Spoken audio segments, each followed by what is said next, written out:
Engineered stone, often marketed as quartz countertops, has become one of the most popular materials used in modern kitchens and bathrooms.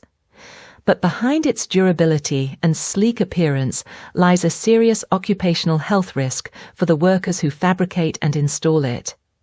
Engineered stone is manufactured by combining crushed stone, pigments, and resin binders. What many people don't realize is that these products can contain more than 90% crystalline silica, far higher than most natural stones like granite.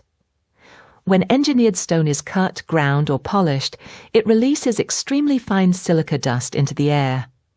If workers inhale this dust over time, it can cause silicosis, a severe and irreversible lung disease. Silicosis scars the lungs and can lead to breathing failure, lung cancer, chronic obstructive pulmonary disease, and even death. In recent years, health officials have seen a growing number of cases among countertop fabrication workers. For example, the California Department of Public Health has documented hundreds of silicosis cases among countertop workers since 2019, with multiple deaths and lung transplants reported. In response, federal and state agencies have issued warnings and taken action.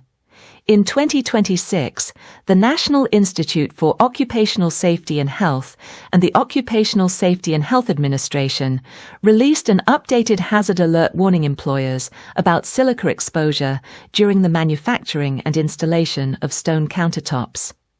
OSHA also enforces a respirable crystalline silica standard and has launched targeted inspection initiatives focused on engineered stone fabrication shops to reduce dangerous exposures.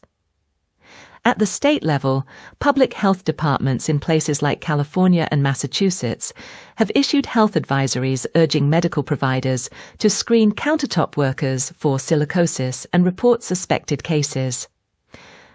The key message is clear. Silicosis is preventable, but only when proper dust controls, ventilation, wet cutting methods, and respiratory protection are used.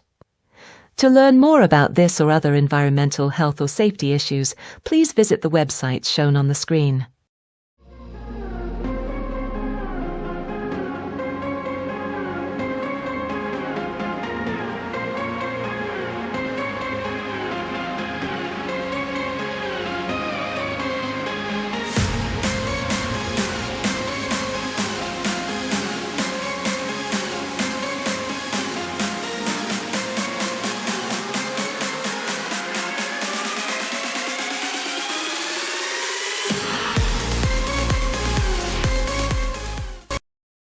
IAQ TV, the place to be.